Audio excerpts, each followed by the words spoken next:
boa noite. Estamos começando mais um Jogo do Poder aqui na rede CNT TV Tropical de televisão. E hoje recebemos o deputado Alex Canziani. Seja bem-vindo, Alex. Muito obrigado pela presença. Muito obrigado, Rafael. Uma alegria muito grande, uma satisfação estar aqui mais uma vez no Jogo do Poder. E agora, com você à frente do programa. Parabéns aí. Muito obrigado, prazer é todo nosso. E a gente vai conversar aqui com o deputado Alex sobre a política nacional e também falar muito de educação. Também vamos começar pela política nacional, né?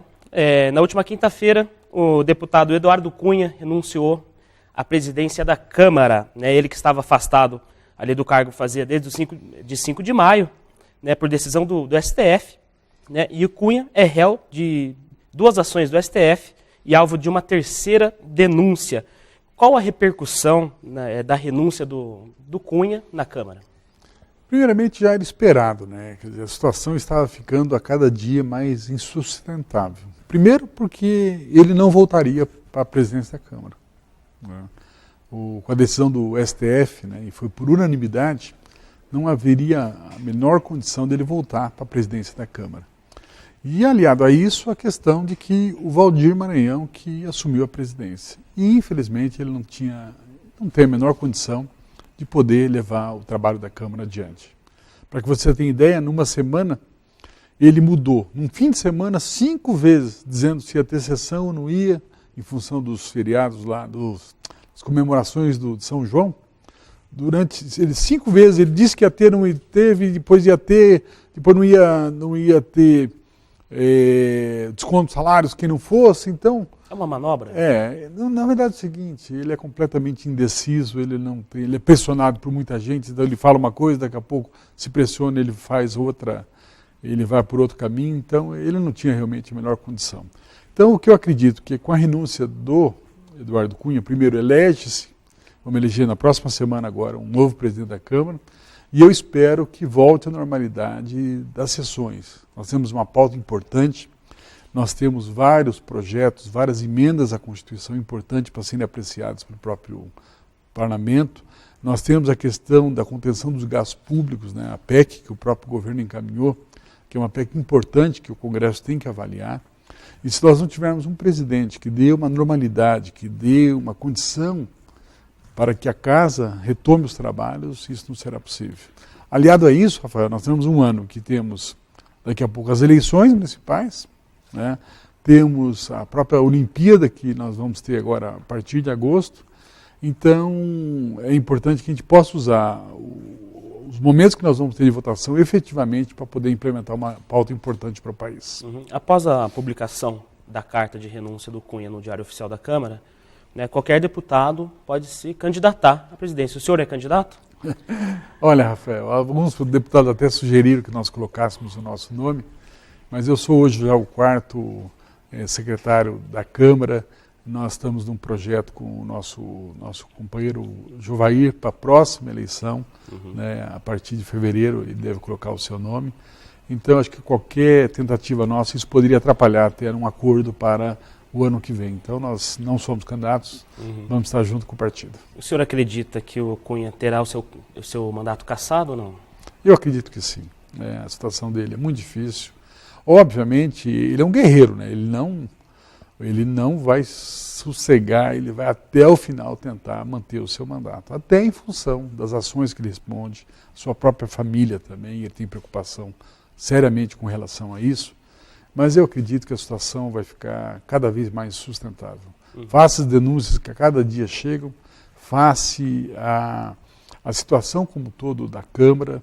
Então, mesmo que consiga eleger um sucessor, mesmo que ele consiga tentar na própria CCJ, ele está tentando uma manobra lá, mas eu não acredito que ele consiga ter êxito nisso. Na minha visão, a CCJ vai manter aquilo que o Conselho de Ética fez e também no plenário ele será cassado. De Cunha para Temer, como é que você avalia o governo interino? Olha, eu acredito o seguinte, primeiro que uma situação complicada, né? Quer dizer, se a gente pegar, Rafael, o que foi o impeachment do Collor, foi muito mais rápido, foi muito mais célere, foi muito menos traumático do que está sendo agora.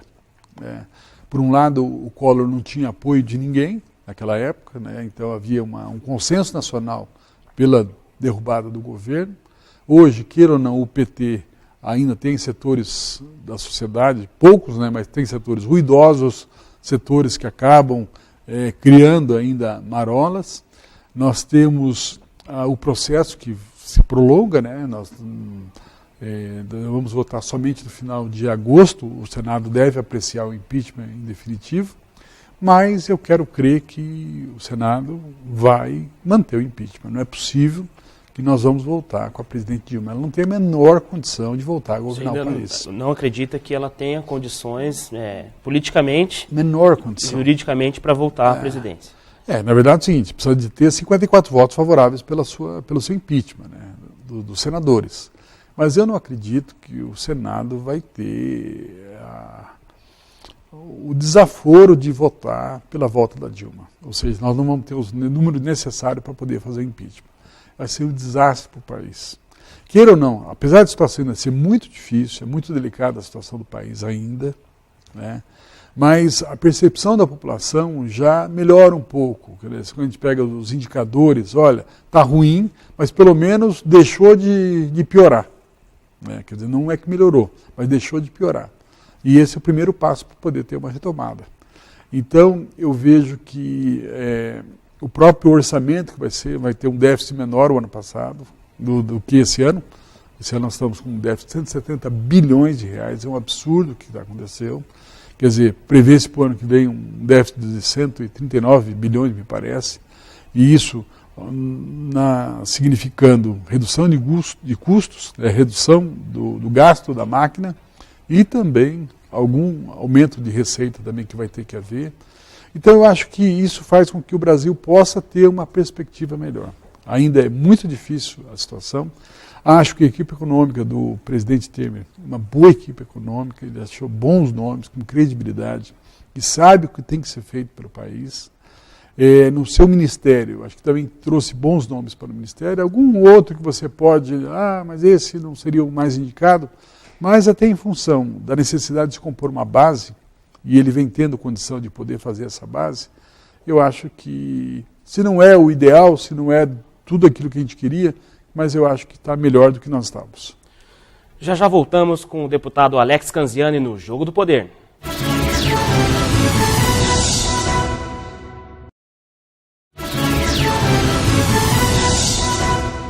Estamos de volta com o Jogo do Poder na rede CNT, TV Tropical de televisão, e hoje recebendo o deputado Alex Canziani, e o tema desse segundo bloco é educação. Deputado, Londrina recebe a Universidade Aberta do Brasil, a primeira universidade da Zona Norte de Londrina. O que é a Universidade Aberta do Brasil? Uma conquista importante, viu, Rafael, para a cidade e para a região norte. Na verdade, quando houve o lançamento da Universidade Aberta do Brasil, e o que é a Universidade Aberta do Brasil? São cursos superiores à distância, através das universidades federais e estaduais, gratuitos para poder atender a população. O governo chegou à condição de que não seria possível levar a universidade para todas as cidades do Brasil, então uma maneira que ela teria de democratizar o acesso à universidade pública seria através da educação à distância. E eu me lembro quando houve o primeiro edital da Universidade Aberta do Brasil. Eu trouxe para Londrina o secretário de Educação à Distância, que era o secretário Ronaldo Mota, para que ele pudesse, eu convidei vários prefeitos, vários secretários municipais de educação, mostrando a eles a importância. Tanto é que nós conseguimos vários polos aqui na região. E eu me lembro que à época Londrina não quis. O prefeito disse que não, isso seria custo, e também a própria secretária de Educação acabou não concordando que a gente pudesse ter já naquela época. Hoje nós temos polos de educação à distância, você pegar em Açaí, Baiti, Congonhas, Bandeirantes. Olha, tem polos que tem quase 1.000 alunos. Que é importantíssimo, né? Até em Londrina hoje é um Exatamente. Polo muito grande, né? Então veja o seguinte, cursos de graduação, de pós-graduação, muito importantes, com qualidade, que são ofertados pelas instituições federais e estaduais. E aí, houve essa possibilidade novamente, falamos com a secretária Janet, falamos com o prefeito Kiref, eles concordaram, porque seria importante ter lá na região norte uma instituição ofertando, ainda mais gratuitamente para poder atender a população. E felizmente, então, nesse último edital, Londrina conseguiu viabilizar, a cidade de Jaguapitã também, Itamarana nós conseguimos também incluir, para que pudesse, então, viabilizar esse projeto e que, sem dúvida alguma, vai ser muito importante para a região norte da cidade. O senhor que é presidente da Frente Parlamentar de Educação do Congresso Nacional, né? Na verdade, esse programa vai atender uma demanda muito grande e é realmente uma democratização do ensino superior, né? Exatamente, porque se a gente pegar, o custo é muito menor para o governo, né? E também é o seguinte, a possibilidade de você levar para cidades onde não caberia, de forma alguma, uma universidade. Tem cidades como, por exemplo, Itamarana, Jaguapitã, Bandeirantes, tem algumas instituições já, Congonhas, mas que leva através da educação à distância essa oportunidade. E a região norte de Londrina, que é maior que muitas cidades no país, então a oportunidade de se levar para lá, sem dúvida alguma, vai ser um marco importante. E também, essa semana, inclusive, Rafael, eu estive lá no Ministério da Educação, falando com o secretário de Educação Profissional e Tecnológica, porque, na verdade, nós vamos ter uma outra universidade na região norte de Londrina. E qual que é? É o Instituto Federal. Londrina foi a única cidade do Brasil que conseguiu 2 instituições federais. A Universidade Tecnológica Federal e o Instituto Federal. O Instituto Federal, ele tem cursos técnicos, mas tem cursos superiores também. E a sede dele hoje é ali na Maringá, pé da Maringá, ali, onde era a Associação Odontológica. Ali foi o prédio que foi construído, e a época, inclusive, quando foi feito, foi através da Associação Odontológica, depois houve a doação e houve a federalização daquele prédio. Mas a nova sede da universidade, do Instituto Federal, vai ser lá na região norte também. Inclusive já foi murada a área, e a nossa expectativa é que esse ano ainda a gente consiga, e eu fui pedir exatamente recurso, para que esse ano a gente possa licitar essa obra, para que a gente possa ter um pequeno espaço de tempo, mais uma instituição federal, dando aulas lá na região norte e gratuitamente para atender a nossa população. Deputado, da universidade às escolas, o que o senhor entende, há uma discussão muito grande, né, da escola sem partido, né? O senhor como o senhor avalia esse tema? Olha, isso é uma discussão grande que está havendo na Câmara, né, que, olha, os professores não podem se colocar ideologicamente, não podem discutir política, mas eu não vejo como vai acontecer isso, né? Eu acho que o pluralismo, a discussão, o debate é importante para a instituição, para os alunos, inclusive, para poderem para firmar o seu posicionamento, para poder discutir ideias. Então, eu acho que a melhor lei, sabe qual que é, Rafael? A lei do bom senso. É de você buscar, ouvir várias opiniões, para que a gente possa formar a nossa juventude, para que haja debates. Acho que tem que haver debates, sim, na escola, tem que haver debates na comunidade como um todo. E eu não vejo que esse seja o melhor caminho para a educação brasileira. Essa semana, deputado, a gente teve uma divulgação de um estudo, de um levantamento, né, alarmante aqui para o Brasil, que o Brasil é um dos piores em educação em matemática e em ciência, segundo o relatório da Global Information Technology, né, divulgado pelo Fórum Econômico Mundial. O Brasil é o 133º entre 139 países na qualidade do ensino de matemática e ciência. Quais são as consequências, né? E quais são as principais medidas para a gente converter, mudar esse quadro alarmante que a gente foi constatado? Olha, primeiro as consequências, não, são terríveis, né? Primeiro, Rafael, quer dizer, sem uma educação de qualidade, não há como o Brasil chegar a ser um país desenvolvido. Isso é básico. Hoje, cada vez mais, as máquinas demandam, não é só apertar botão.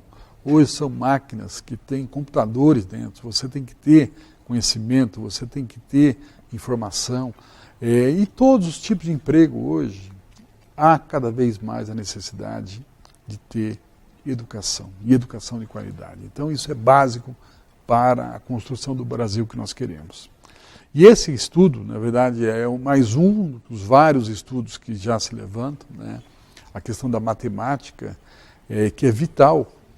Quer dizer, é a pessoa saber viver no dia a dia com a matemática. É você poder fazer uma regra de 3, é você saber dar um troco, é você ter a noção, e infelizmente muita gente ainda não tem essa capacidade. Então nós, que inclusive, olha, para você ter ideia, o ano que vem nós vamos ter 2 grandes eventos, de 2017 e 2018, 2 dos maiores eventos da matemática do mundo, que será a Olimpíada Internacional da Matemática e também o Congresso Mundial de Matemática. Esses eventos vão se dar no Rio de Janeiro, tanto é que nós apresentamos um projeto de lei que cria o Biênio da Matemática.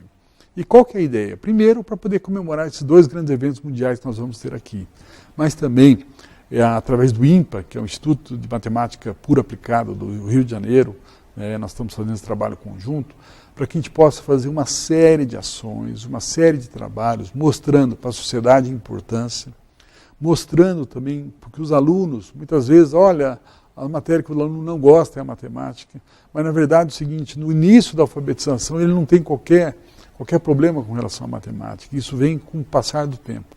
Então nós temos que desmistificar isso, e nós temos que fazer com que os alunos, com que a sociedade veja a importância que a matemática tem. O Jogo do Poder volta já.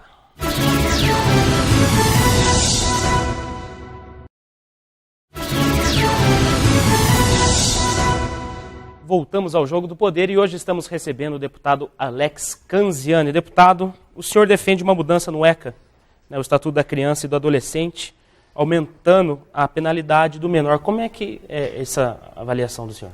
Isso foi quando houve a discussão, Rafael, com relação à diminuição da maioridade penal. Isso foi aprovado pela Câmara dos Deputados, o Senado ainda não aprovou, e na verdade, na minha visão, não é isso que vai resolver.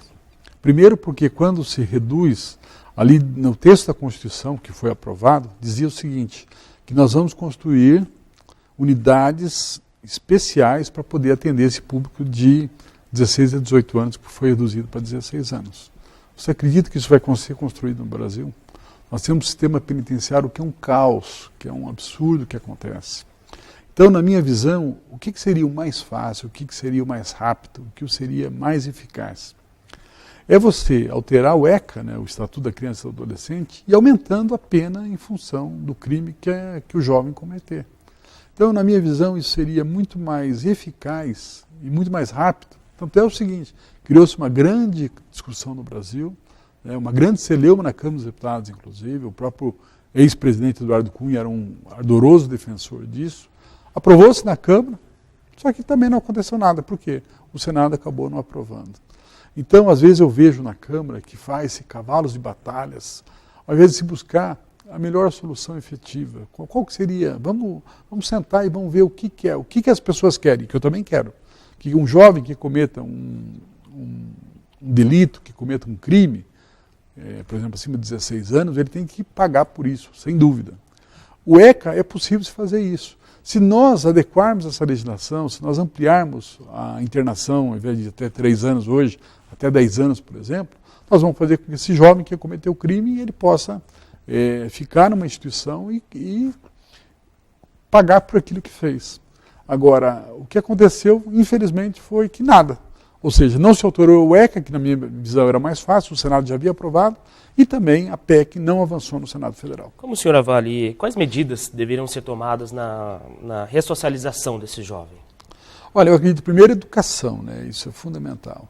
Agora, aliado a isso, nós temos que ver a questão socioemocional que esse jovem tem. Quer dizer, qual foi a origem da família desse rapaz, o que o levou a estar delinquindo, e de que maneira nós podemos estimular para que ele possa se recuperar. Ora, nós temos que fazer com que esse jovem volte para a sociedade. Não é possível que você vai mantê-lo preso lá a vida inteira. Nós temos que fazer com que ele possa voltar. Agora, o que não pode ser, e isso iria acontecer na minha visão, se nós simplesmente reduzirmos a maioridade penal, você vai pegar um jovem no início da delinquência, ele vai fazer uma pós-graduação do crime dentro de uma instituição penal. Então é isso que, na minha visão, nós não podemos ter. Então eu acredito que o trabalho psicológico, o trabalho emocional com esse jovem e a questão da educação.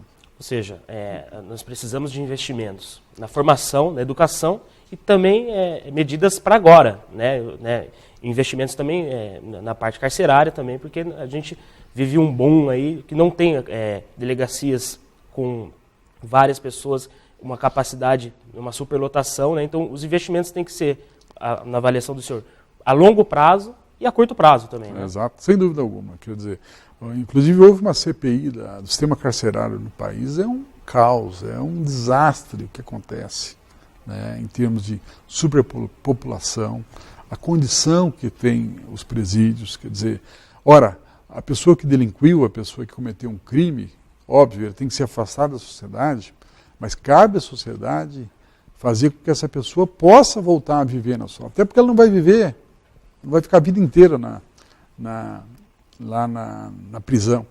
Então é fundamental que haja programas de ressocialização, programas de educação, programas de formação profissional, inclusive, para que essa pessoa possa depois voltar para a sociedade. Vamos mudar o tema aqui para a gente encerrar o programa. Como é que o senhor avalia as eleições municipais de Londrina 2016? O CREF sai ou não sai? Vai disputar com o Marcelo? Tem outras lideranças também para disputa? Como é que o senhor avalia? Olha, essa é a grande pergunta aí que se faz, né? Se por um lado ele fala que não é, mas por outro lado ele emite alguns sinais que poderia ser candidato. Por exemplo, houve o lançamento do hospital da PUC, a doação da PUC para a área do hospital, para se construir um grande sonho, né? E nós temos que parabenizar o próprio governador Beto Richa, que é a construção do hospital da Zona Oeste. E o CREF acabou não indo. E disse, inclusive no Facebook, que ele não ia por causa da legislação eleitoral. Ora, se ele não fosse candidato, poderia ir lá tranquilamente. Agora, ele não foi, abre-se e pergunta-se, será que ele vai ser candidato? E isso faz, da minha visão, que todos aguardem, né? As lideranças fiquem aguardando para ver se ele efetivamente vai ser candidato. Vai ficar para o 45 do segundo tempo. Existe uma pressão grande do próprio partido dele, né? Das próprias lideranças nacionais do partido querem que ele saia candidato, né? Mas, por enquanto, o Marcelo está correndo sozinho aí na disputa eleitoral. Na corrida eleitoral. Até no Facebook do prefeito, ele que é bastante atuante no Facebook, ele não está respondendo essa pergunta diante dos internautas aí, né? Bom, Alex, gostaria de agradecer muito a sua presença. Muito obrigado pela participação do Jogo do Poder. Parabéns aí, Rafael. Muito obrigado pela oportunidade. Um abraço, um bom domingo ainda, o resto do domingo aos nossos telespectadores. E parabéns aí pela sua condução.